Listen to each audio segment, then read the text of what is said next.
जयधारी माँ। हर जीवन अनेक प्रकार के रंगों से भरा हुआ है। बातचीत वही रंग बांटेगी आप सबके साथ। हम सब एक हैं, बस सोच अलग अलग है। बटोर लीजिए उन रंगों को, जो भी आप चाहें इस बातचीत से, और ढाल लीजिए अपनी सोच में। यही मकसद है इस बातचीत का।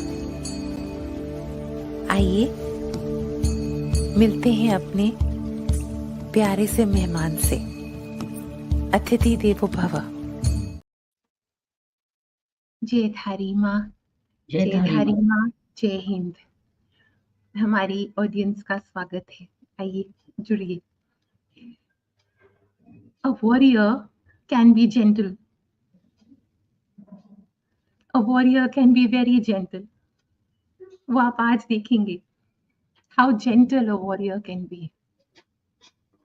Sir is our 19th Chief of Army Staff. He is our 19th Chief of Army Staff. He led from the front. Every decision protected our Matrabhumi. Every decision. Let's get to know him and ma'am and Ranjana ma'am, because their journey of life is one. That's how he did it. That's how they both did it, as one. Let's see a video on him and then talk to him. Ji.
Jaythari Ma sir, Jaythari Ma ma'am, Jai Hind. Pranam to you. Very welcome, sir. Very welcome and thank you. Ji, ji. So, अमी मैं शुरू करूँगी. आप करो.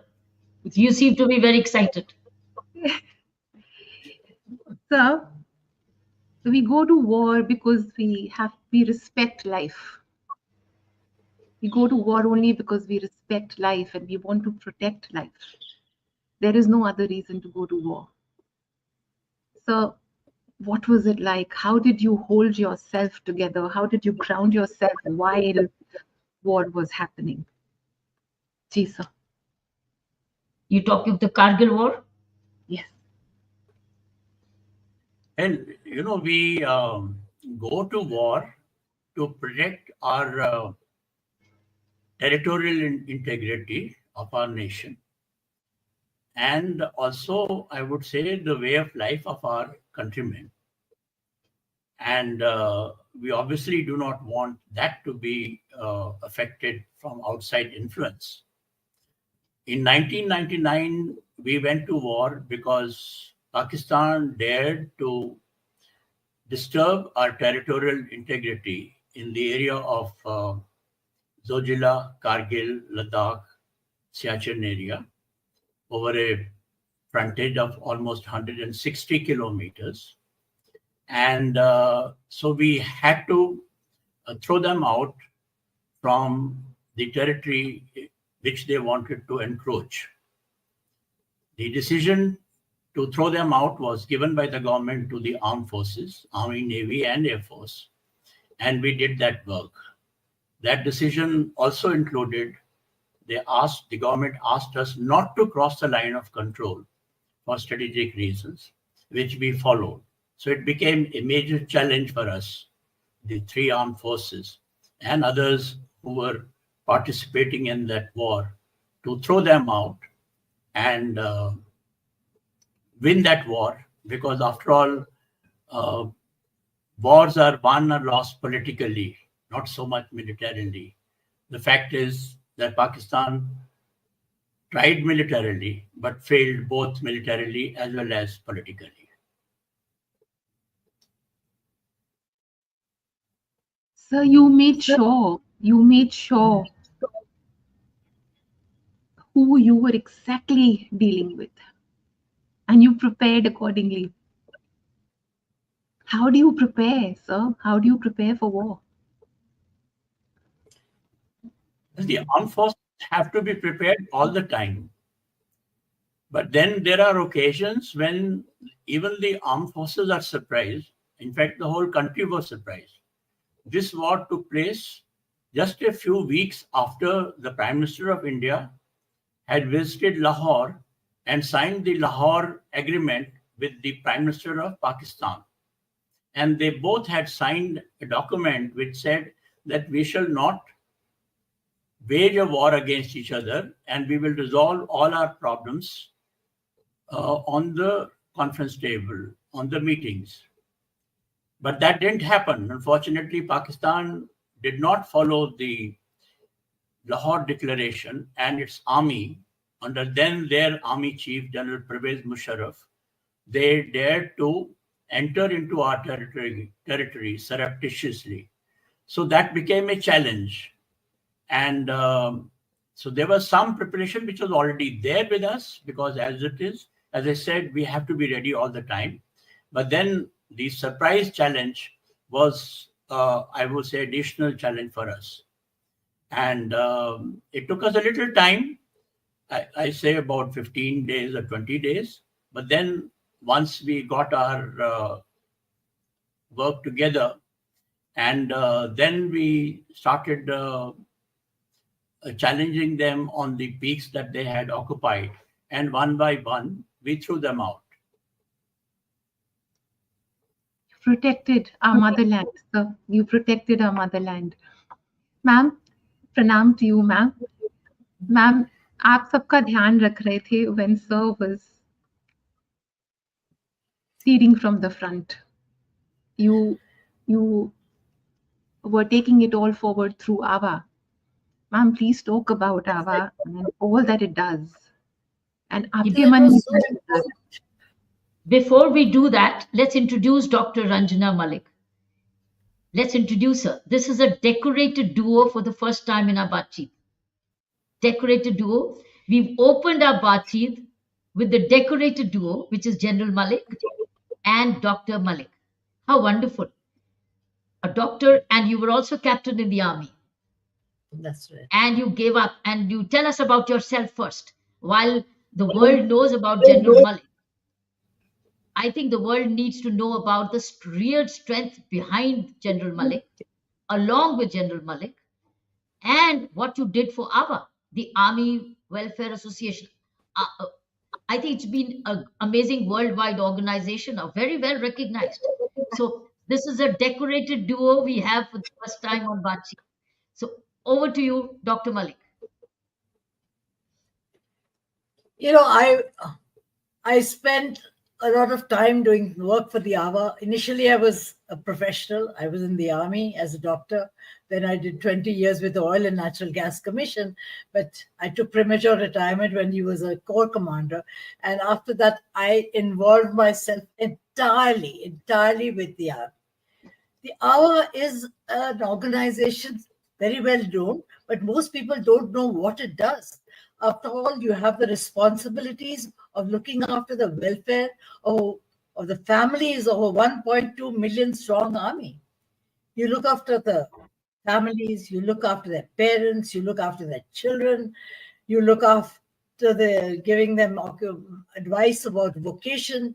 And most importantly in my time, it was looking after all the families during the time of the war, when the dead bodies started coming in, when the wounded soldiers started coming in, when people were sitting there in the field area family quarters, so anxious and apprehensive about what was happening at the borders, we had to interact with them on a daily basis. So our interaction continued throughout. It was not something we started then, because as an organization, we prepare ourselves to look after the families. Caring and sharing is the motto of ours, and we want to look after them. And I think we got tremendous opportunities at that stage to be with the families, to be with the wounded soldiers, to visit them every day, to give them moral support, to look after the families whose the dead bodies were arriving. We had our ladies standing holding their hands, putting their hands on their shoulder, caring for them. We would go to the field area family houses to reassure those ladies, because it was their husbands who were fighting the battle. You can imagine the anxiety, the apprehensions. So we had to get information to them. We had to look after their children, because they were in such a state of, turmoil. So it was very important. And luckily, we were able to do a lot, I think. Since then, AWA has really grown and multiplied. I think you really built the foundations of it. How far has it come? How do you see it grow now? Now you have even women coming in the army. So now it will be not just army. It's not just Army Wives Welfare Association. It could be now Army Families Welfare Association. You never know. It is, well, we look after all the families. And the army officers, the ladies who are now officers, look after themselves, but we look after their families too. Yes. That is important. Yes. What you used to say on AWA, how did you feel? You knew your wife was looking after your men in the field. Dr. General, how did you feel? It was a tremendous load off my shoulder, I must admit that, because maintaining the morale of the families is a very important aspect when a war is on, any conflict is on. And so I felt very reassured that there were people, my wife and her colleagues in the AWA, who were looking after, who were doing that. And they were not only looking after the families, I must also mention here that they found time to send sweets to the soldiers who were fighting in front. And that was a great morale booster for our men who were fighting. So all I would say is that the family support is extremely important in the armed forces, which they are doing. And AWA plays a very important role, not only looking after the families of the armed forces personnel, but also the men and the women who are now fighting on the front. Yes, sir, ये जो कर्तव्य पालन आपने किया, ये दिल से निकलता है. हमने एक छोटा सा एक वीडियो बनाया है, it's called the heart space. उसको एक बार दिखाते हैं and the audience will be able to know so much more about both of you. जी सर, जी छोटा सा एक वीडियो है. जी sir.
What a beautiful AV, and thank you for that.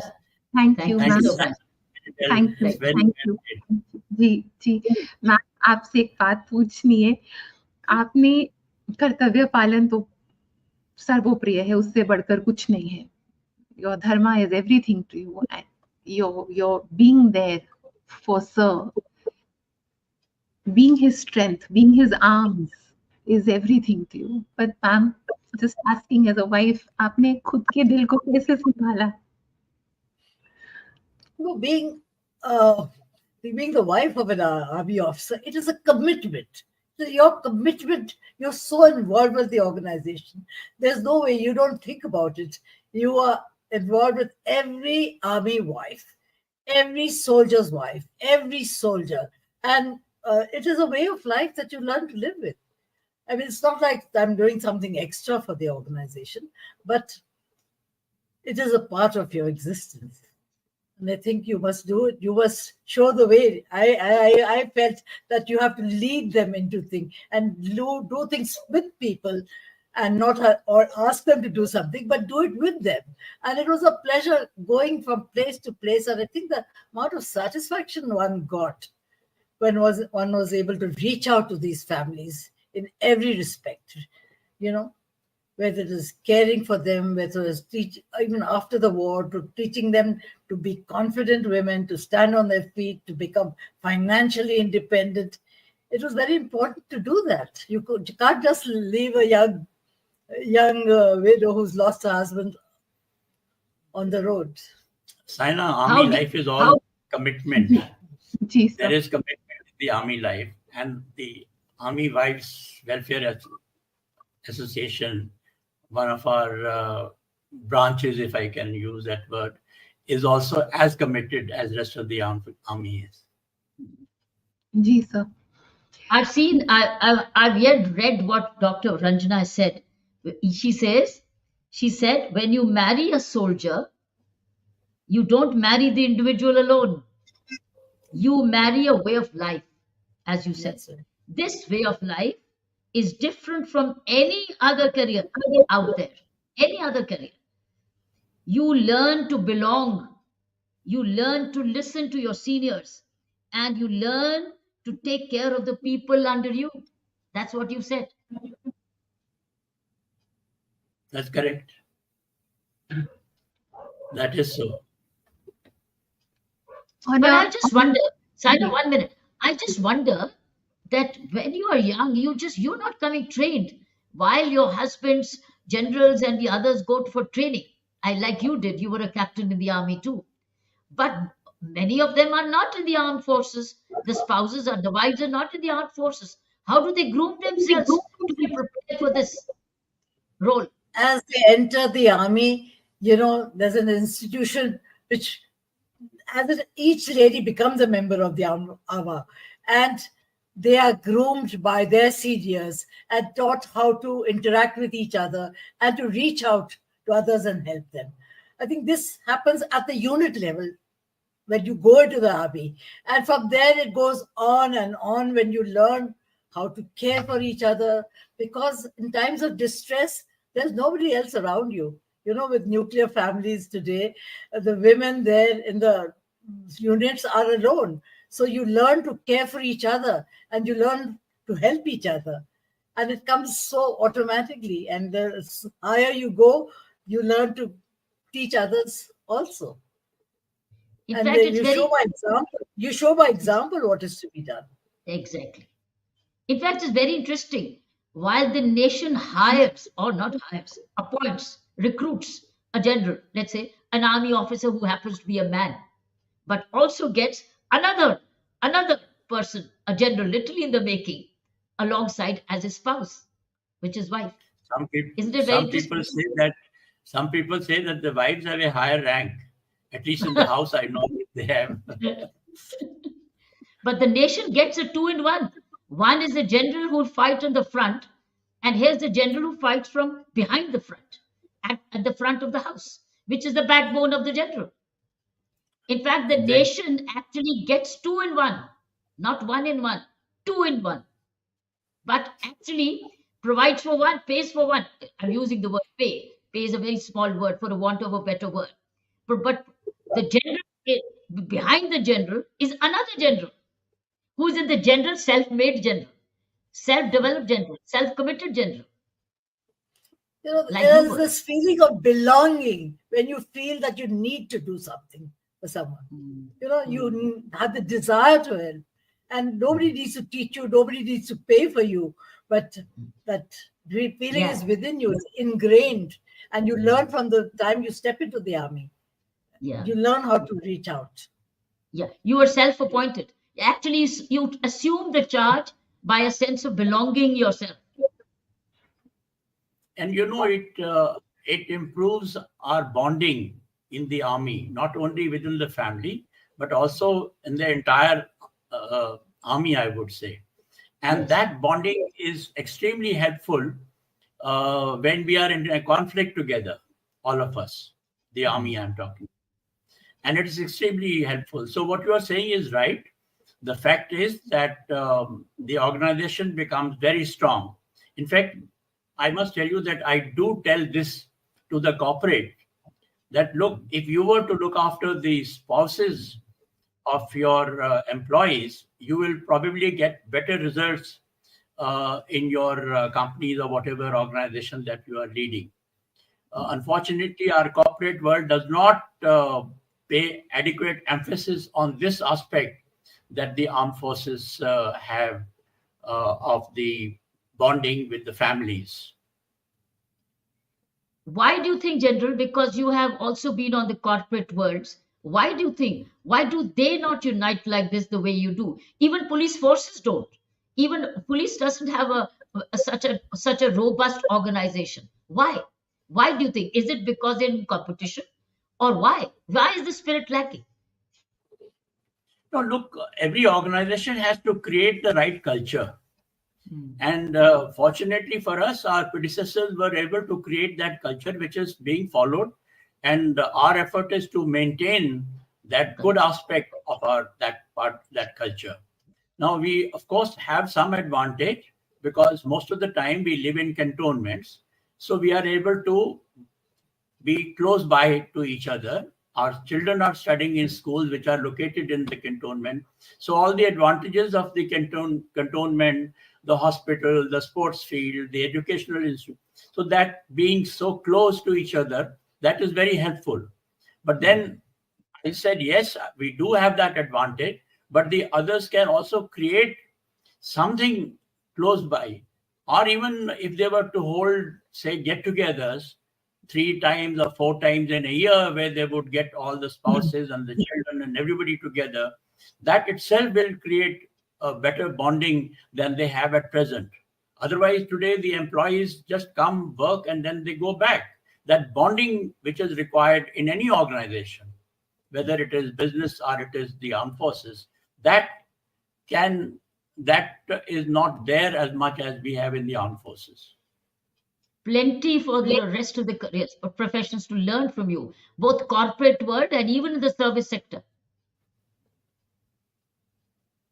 Yes, Anna.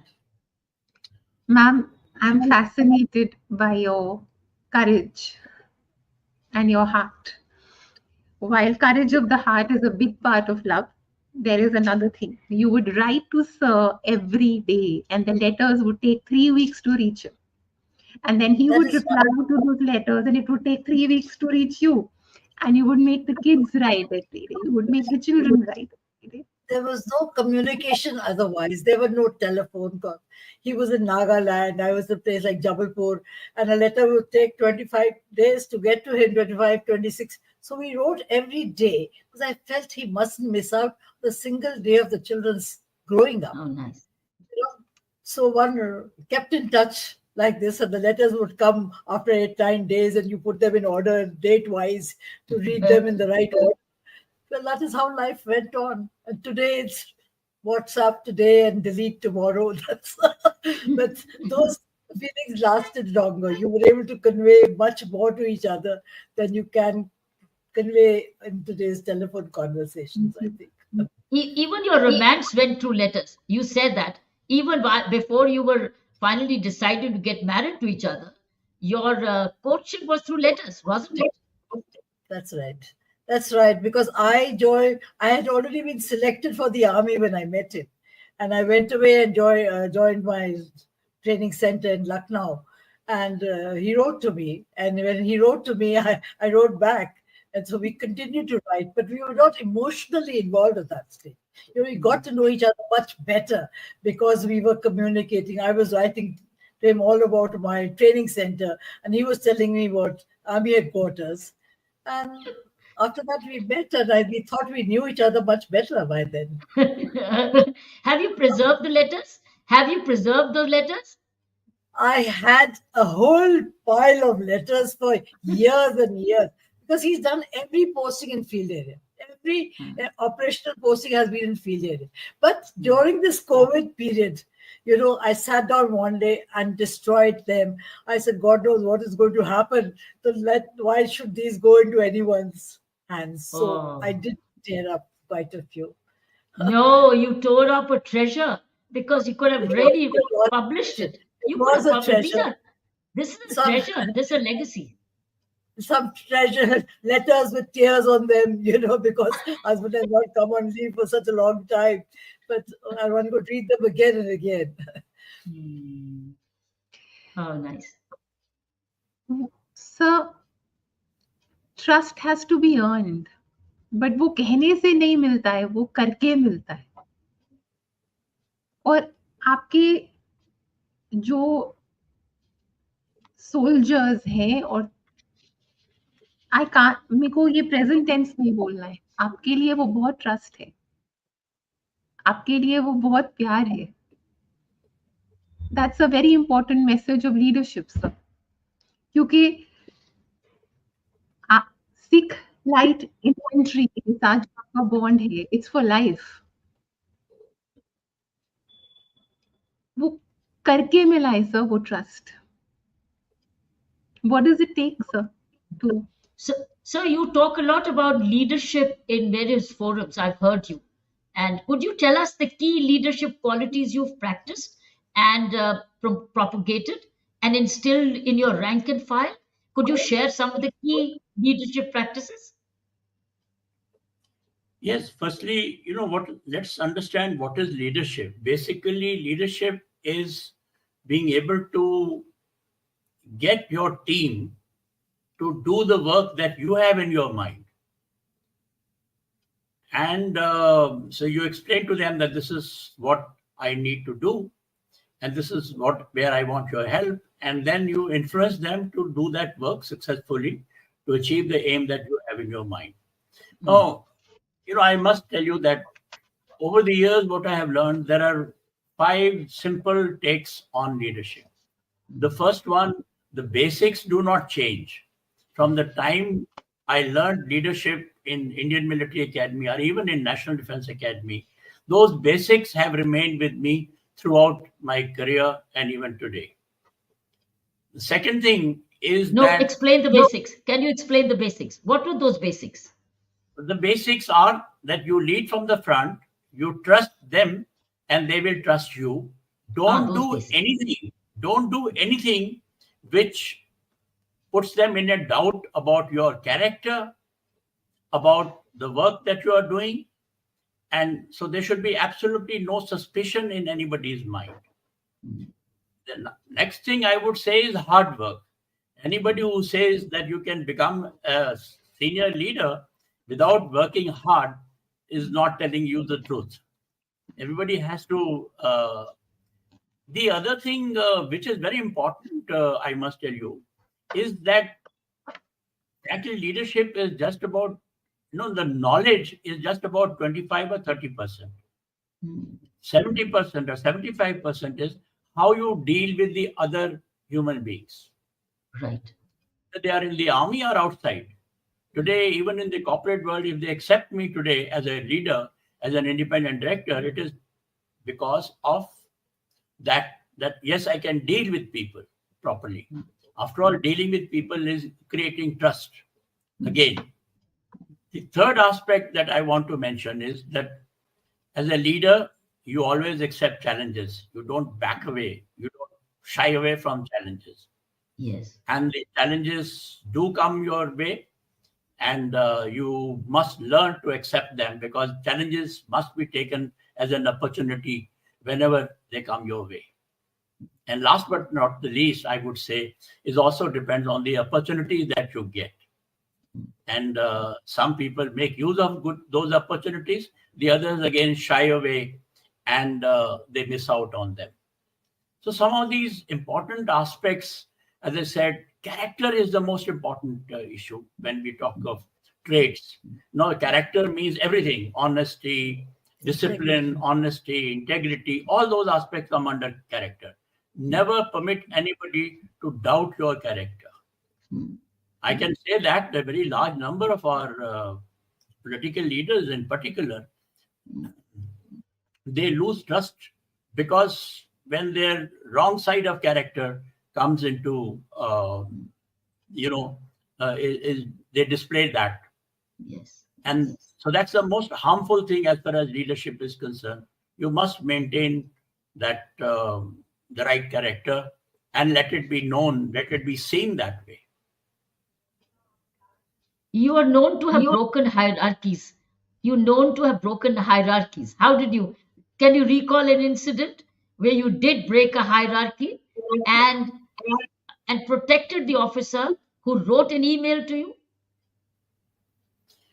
That happened during the Kargil war. One of our battalions was being pushed to put in an attack somewhere when they were not adequately equipped. So this officer, he was the second in command. He wrote a letter directly to me, and I received that in my house, I think within about 48 hours. As soon as I saw that, next morning I flew to that area and I checked up as to what is going on here. And I found that this battalion, which had come from Siachen, had handed over most of its equipment and weapons there, but now they had landed up in Operation Vijay in Batalik sector, and they were being asked to put in an attack. So it took me some time to resolve all the issues. And I told people, I said that, look, first let's equip it properly before we can ask them to go and into attack. And now that was a little unusual, yes, in the armed forces as far as hierarchy is concerned, a lieutenant colonel writing a letter directly to the chief. But then I told everybody, I said, look, don't touch that officer, because what he has done is the right thing. And I will not tolerate anybody trying to harm his career. So that is, sometimes you have to do that. I would say that is a part of our accessibility, when something is really going wrong and somebody tries to reach out to you, you must listen to that person. How wonderful. Whereas in the armed forces, hierarchy is so rigid. It's so hierarchical. It's all command and control. Yeah, that's right. Actually, we have to maintain command and control. But as I said, when there are exceptions, then you must make the right decision. Exactly. Yes, Aina. Sir, जब आप leadership के बारे में बता रहे थे sir, a thought came to my mind. Sir, I often tell the youngsters that don't ask God for guidance if you're not willing to move your steps. Don't ask God for guidance if you're not willing to move your steps. Put in the effort yourself. अगर हम मेहनत करने को तैयार नहीं है sir, some things in life need prayer and discipline. Some things in life need prayer and effort. Some things in life need prayer and hard work. Sir, I don't want to keep this for the last minute. Please guide the youngsters, the youth who want to join the forces. Please guide them, sir. Thank you for asking this important question, I would say. You know, firstly, as far as the armed forces are concerned, as I've been saying that, as my wife has also mentioned, you know, this is a way of life. It's slightly different to what you have in the civil organizations. And there is a lot of excitement. There is a lot of adventure. There is a lot of danger also in life to life. Sometimes you are landed up in those situations. But then there are the other aspects of camaraderie, other aspects of the kind of bonding that we have. We just explained to you. So those are the good aspects and all. So please join the armed forces only if you like that kind of a life. Armed forces are not meant to collect money, make money, you know, right or wrong means. That's not the place. If you like the life of an adventure, you like the discipline, and you like people respecting you, saluting you wherever you go, only then join the army. It's an exciting life. It's a great life. And you feel so proud being able to work for the society and for the country. And that pride remains even after retirement, like I have today. So only join the armed forces when you have that kind of mindset. That is the first thing that I want to say. Secondly, nothing is achieved without hard work and without proper discipline. You must maintain discipline.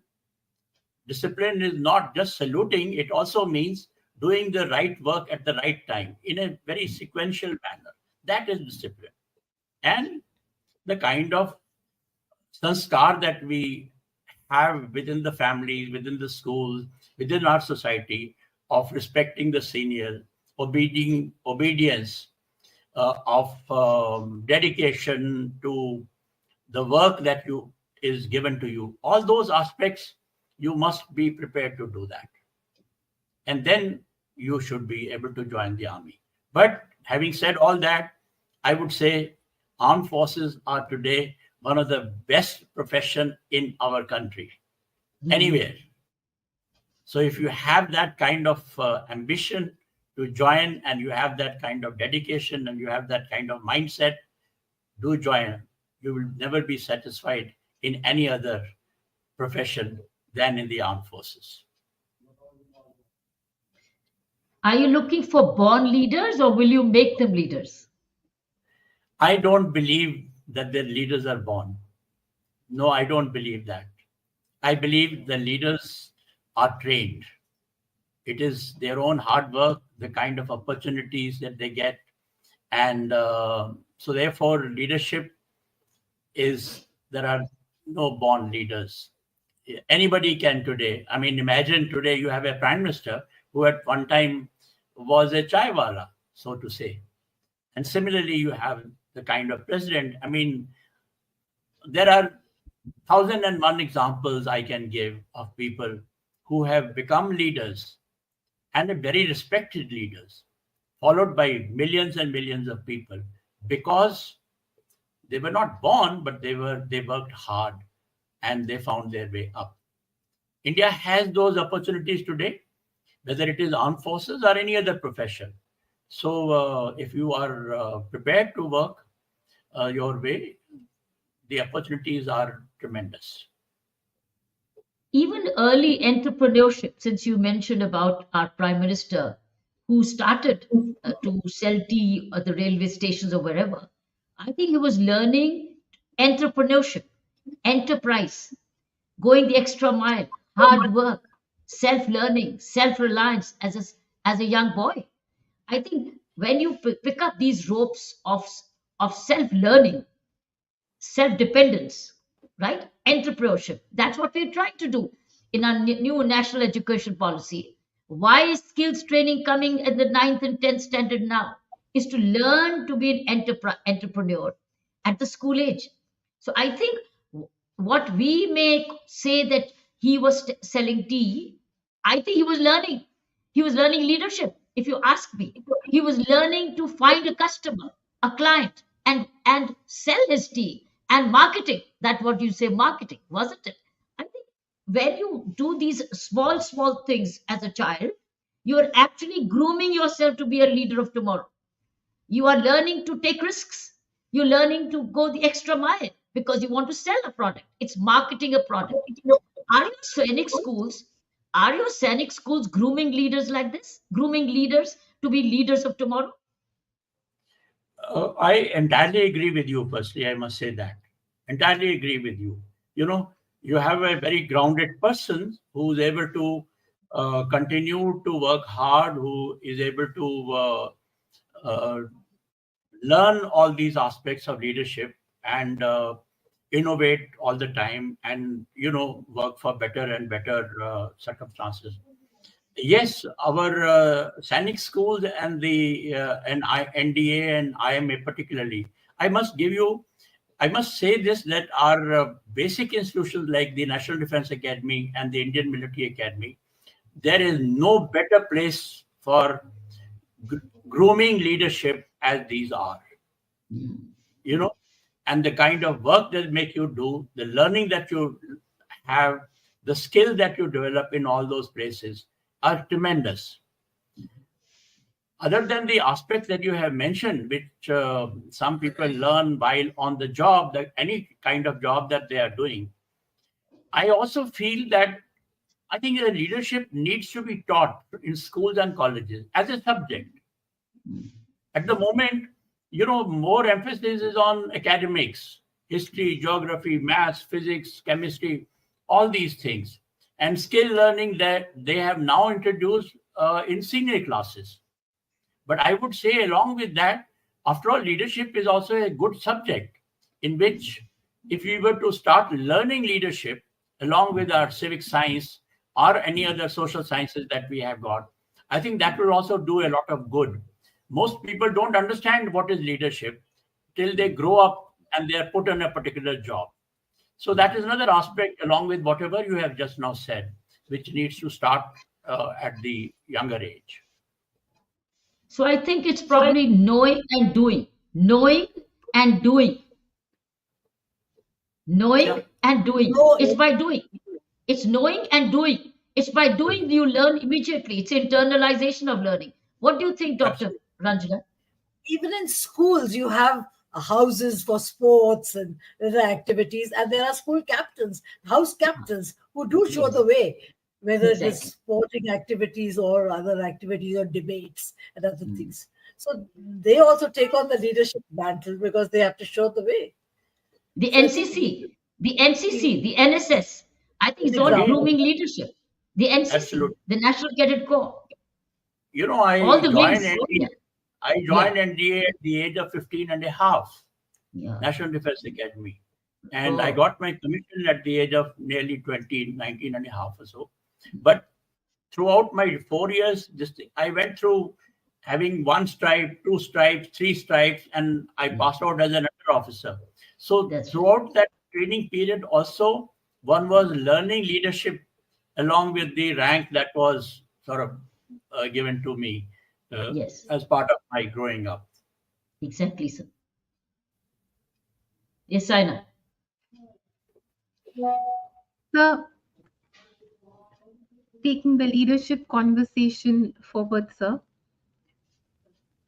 Sir, did you spend a lot of time reflecting also end of the day as a leader? Because we are a sum total of our experiences, decisions, sanskaras,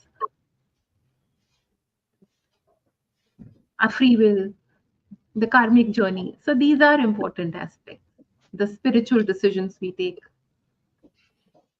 Would you reflect end of the day and then look ahead?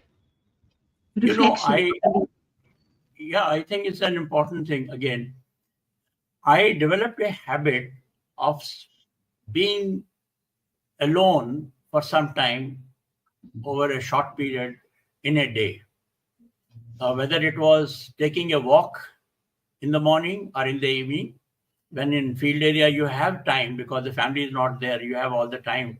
So, or at the time of doing some exercises, etc., and you reflected on what happened yesterday and or what needs to be done in the next few days, all that. So I would say a time for reflection is extremely important for anybody who's growing up in whatever sphere you may be.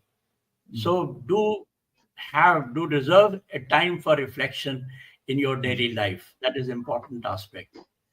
That the other aspect is, we all go through stress and strains. I went through during the wars, or particularly during the Kargil war. I mean, I can say that. And how did I overcome my stress and strain? Firstly, I do believe that all of us are believers, and we have our faith, and we have our Guruji, our Bhagwan, whatever you like to call that. Almost everybody is in the armed forces or even in the police or other profession. The second aspect, I would say, is your family strength. Family is a great stress buster, if I can use that word. If you have harmony in the family, you are, supporting each other, as we were discussing earlier. The third are your colleagues. You have confidence in your colleagues, and they have confidence in you. I went to Kargil war where operationally I had nothing to do because there were fighting going on at the unit level, brigade level, or even division level. My job was in Delhi on strategic issues. But I went there only to show my face, to just exchange my views and say कि सब ठीक है, कुछ चीज आपको चाहिए, घर से चिट्ठी आई कि नहीं आई, आपने बात, things of this nature. So your colleagues who have confidence in you and in whom you have confidence. So that is the next part. If you look after all these aspects, you will be able to get over any stress and strain in whichever position you may be.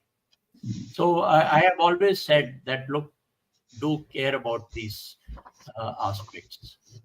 But coming back to your question, yes, a time for reflection in a day, I have always kept it reserved for myself. Lovely. Ma'am, what are the pillars of marriage? What are the pillars of the institution of marriage? It needs to be shared. It's a journey, ma'am. Trust in each other, loyalty. And I also feel that while you work together, you're romantics initially, but you have to give space to each other. I feel that while we have moved together in all these years, you have to give space to each other, to be able to do your own thing. I think that is very important. That is, प्यार भी ठीक है, मोहब्बत भी ठीक है, साथ काम करना भी ठीक है, लेकिन एक दूसरे को समय देना भी ठीक, थोड़ा अपना समय है. And I think it's also professional in his own way. I have been a professional in my own way. I conduct my own. I'm part of many organizations, so we do our own things, and yet we are together for the greater part of the time. I think that trust, loyalty, no matter where you are, that is important. But थोड़ा एक दूसरे को some space to each other. जी ma'am, Let's have a let's have a message from both of them. A little concluding message from both. We have जी ma'am, we have about 10 minutes, तो थोड़ी सी और Okay, बातचीत all कर right. लें जी. She's hungry. She's hungry for I mean, more. one of the greatest things that we did during his tenure was that we were able to get permission for young Veer Naris, ladies who had lost their husbands, to be commissioned officers in the army. This had never happened earlier. And we got the first two ladies who had come to me, and we got them commissioned. And that was the first instance in the whole world. That never happened. So that opened the way for so many more. This was something very satisfying, because there were these girls who told me that we don't want this pension which we have to get for the rest of our lives. We want to do something for this army for which our husbands gave their lives. They had just lost their husbands.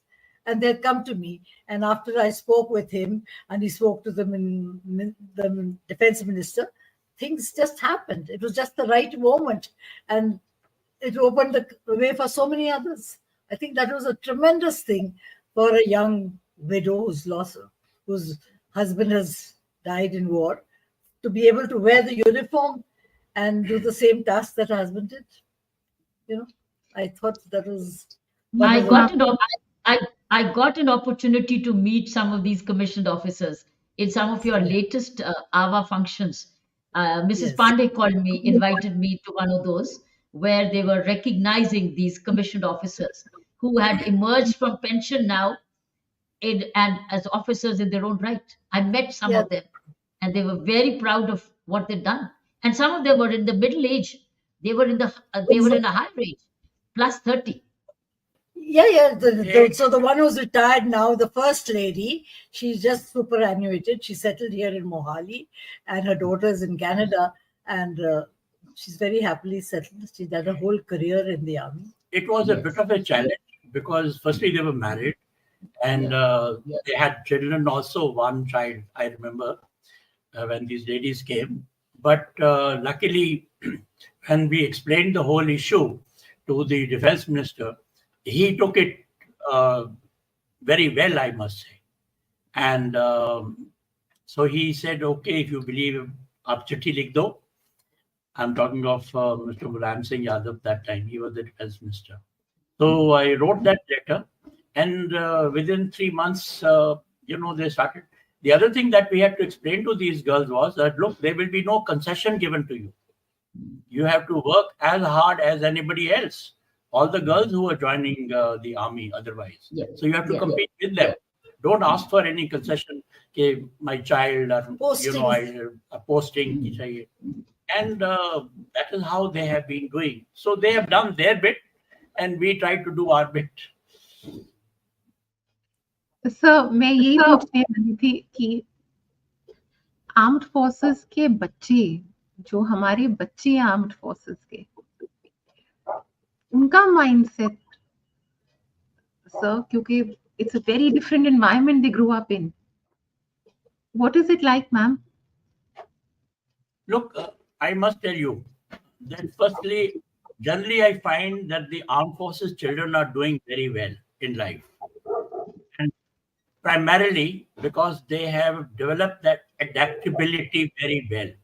Right from the time, they have been to different stations, they have made many new friends. Wherever they go, they change from school to school, etc. All that brings in that a very good quality which is required in almost every profession of adaptability. That is one aspect. The other thing is the grooming part, the sanskar part. As we were discussing earlier, sanskars are very important. And fortunately, that sanskar, whatever you may say in a cantonment, being born to the army family, that is also extremely helpful, whether it is the character aspect, the discipline aspect, all these issues are there, they are important. Today, there are a very large number of opportunities available to the children. They were not there in our time. So therefore, they have much greater opportunity.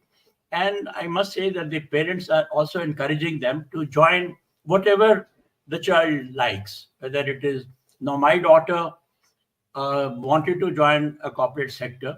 She joined, she's there. My son, despite all the education, doing school, this, that, but he wanted to join the army, so he's gone and joined. My granddaughter wants to become a lawyer, so we have given him the opportunity to become a lawyer. So those opportunities are also there, and we should encourage them. There is no need to force them to go into, because therefore you should join the army, or because I was in police, so therefore you should join the police. That attitude, I think, also needs to change. Jesus. So, Ma bless your children. Ma bless your children. They both are doing well. Ma bless them with a lot of happiness. I think your son and your daughter-in-law copied you, hasn't it, Dr. Malik? Yeah, our son certainly came into the army. My daughter-in-law was also from the army. She was a doctor in the army for 14 years. Unfortunately, they are divorced now. They're separated.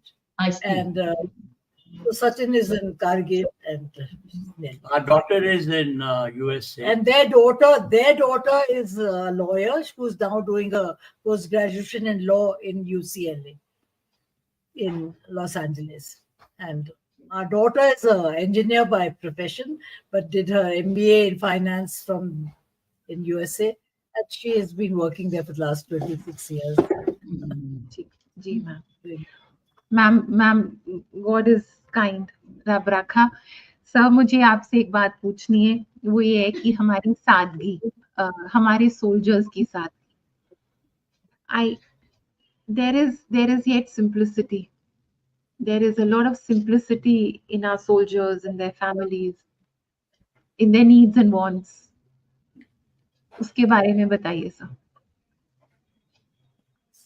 Ma'am, हाँ जी, आप क्योंकि जी I'll start and then she can follow me. You see, basically, most of our soldiers, they come from the rural background, villages. Yes. Okay. Yes. Fortunately, in the villages, we still have that value system of respect for the elders, of obedience, of being duty conscious, whatever is given to them, that bonding which is there in a village and within the family. So all those sanskars within the family and in that village or town, they are able to develop. So which is extremely helpful to us in the armed forces. And they are very simple, because of all these aspects. Yeah. They see black and they see white as white. They don't get involved with anything, in the gray part of it. So if they like you, they will do anything for you. They will follow you, and they will also face the bullet with you, or even in front of you. So that is the simplicity which primarily come from the villages, and which primarily come from the kind of value system that is acquired within the family. You want to add something? Our soldiers' lives they're changing. They were earlier purely from the rural areas, but now once they move into the cities with their husbands, and they again learn a lot during the meeting other women, and they learn in the our offices there. They're given vocational training. They learn how to handle computers. They learn how to, make careers for themselves. So they are changing now. They're not the same ladies who were there years ago. Now it's a different lot of ladies we are dealing with, and you have to treat them as such. You cannot say, "Yeah, silai kar do, ye kar do, wo kar do." You have to understand their desire to do better and better for themselves and for their children. So you have to treat them like that, to find ways and means of giving them opportunities to learn, to stand on their feet and make a career for themselves. The value system is But important. they're simple people, but they're now, so many are educated, and it's quite different from what it was in the earlier days. Saina, I wanted a message. I want a message from the Chief General to the youth of this country. And I want a message from Dr. Malik for the families of the armed forces. Can we have concluding messages? Look, firstly, I believe that our country has been doing extremely well and it's now on the cusp of greatness. And now we have the opportunity to really bloom with all the opportunities that are coming our way. There is improvement economically, technologically. Look at infrastructure. Look at the name that we have earned in the global international cooperation, all these things. So I think this is an era where we have great opportunities for our young people, and they should dedicate themselves to whichever profession they take, whether it is armed forces or civil services or entrepreneurs, wherever they want to. So do make use of these opportunities, and that can be done by hard work, by making use of the opportunities that are available to you, and do for the country. Do for the country. Today, it's good to see the country is now getting back the name and the fame that it had centuries ago. And now is the time for every one of us to work and improve the quality of life of all our people, and improve the quality as well as the name of our nation in the entire world. And the families, Doctor? For the families, I think they've been given very good opportunities in the army now. They've got a way of life, and it is for them now to share this caring and sharing and give a part of themselves to this organization from where they've learned so much. And not only to the organization, but to so much in the community. And they outside the army also. So they have to, whatever they've learned from the army, they must share with the community and make a name for themselves. And groom the children to be brave and courageous and do the country proud. They have to groom the children. Absolutely. Want to thank you and say Jai Hind and salute you. Salute you, the celebrated duo. In fact, you are the really decorated duo for us, and you are the first one of its kind of our Baatcheet program. Yes, Aina? You want to say thank you? So we had Madhuri ma'am and Rajiv sir together, and they are like my godparents, and we've had this very blessed moment with you. And then we had Ian Cardozo sir. His bond of love with his wife is so blessed. How wonderful. So it's been very much. I was so happy with Avi, you made it about me, because nobody's ever made an Avi for me. He has made it. All for Nobody's you. made it. All Very for happy you, to see ma'am. All for you. And ma'am, this togetherness and this love comes from grace. They've blessed you. The Almighty has blessed you with this very, very beautiful journey of love. Thank you. This Thank happens you. with grace. Thank I you. want to Sana. salute you. Thank And Jai you. Hind. Thank you so much. Jai Hind. Thank you for your Jai Hind. time. Thank you. Jai Hind. Jai Hind. Sir, thank you. Thank you, sir. Jai It's been a very, very auspicious, pure moment listening to you and talking to ma'am. Seeing you together is very pure and auspicious. Thank you. Thank you. Thank Jai Hind. Thank Jai you. Hind. Sir, Jai Dhari Mat, sir. Thank you, ma'am. Pranam to you. Pranam to you, sir. Thank you. Jai Dhari Ma. मिलेंगे आपको अगले. Saluting Thank you. you. Rashtriya salute. Thank you.